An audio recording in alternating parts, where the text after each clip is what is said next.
Ayun guys, ito palang mais.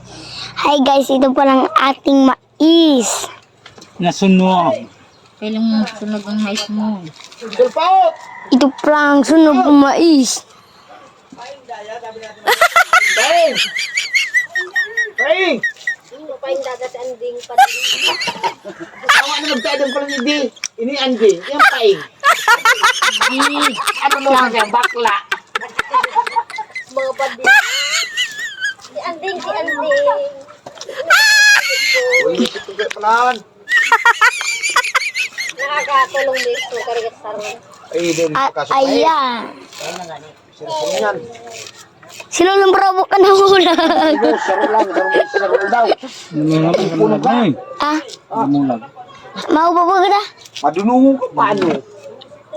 Maripat ka to. Ano mo tigsos mo man? Nagbabasang-basang ka la. Ano man ito ka pala gani? Ni-videoan ta ka.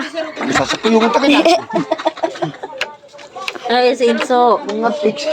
Ngayon sa'yo parahagad na mais. May paragad yung asawa mais. Ngayon ko lang nakakaparahagad pang mais. Eh, para agad ng mais. Haliyay ni puta! Ano na yung talaga?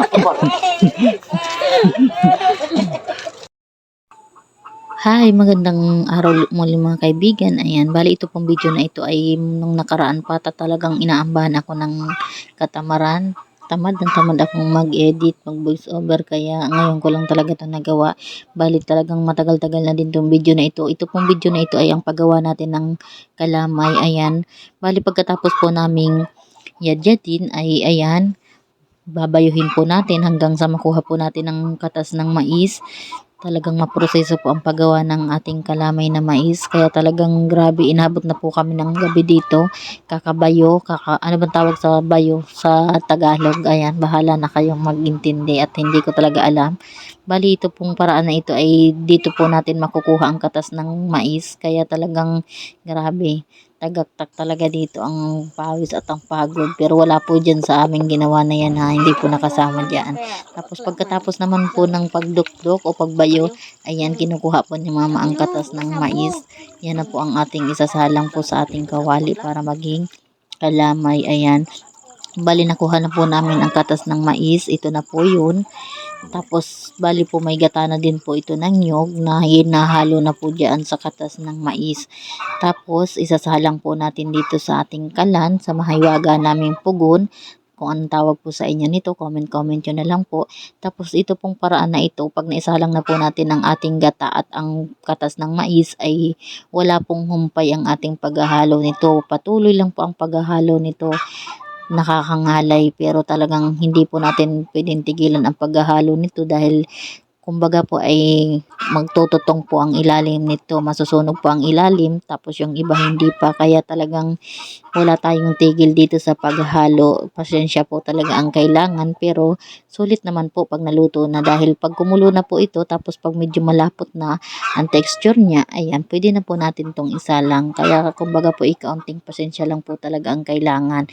Bali po magiging ganito po ang itsura ng ating kalamay na mais.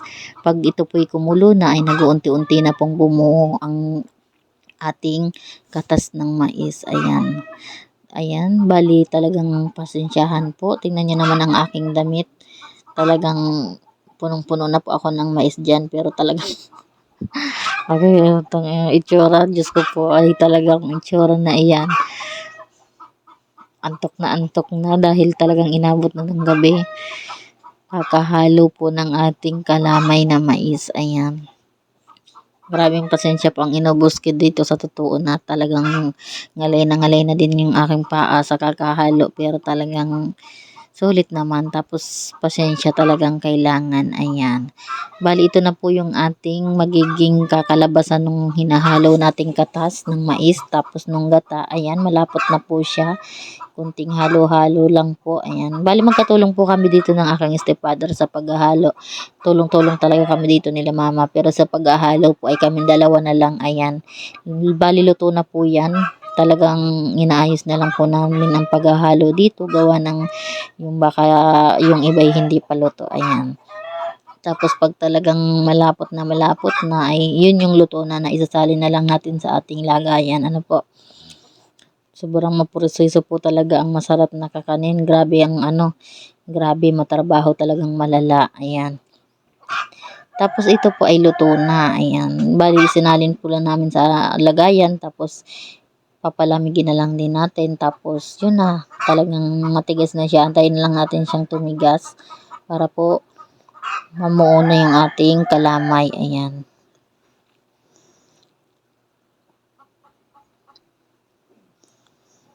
Napakadami po ng aming nagawa dito. Bali 2 lagayan, 1 planggana. Talagang sulit yung pagod namin at to sawa talaga ang kainan. Talagang napakasarap po. Bali simple lang po ang aming nilagay dito. Asukal at gata lang. Wala na po kaming ibang nilagay na mga gatas-gatas. Kasi po dito ang gatas sa amin ay mahal. Kaya talagang talagang puro lang. Kung ano lang meron kami sangkap, yun lang po ang aming nilagay.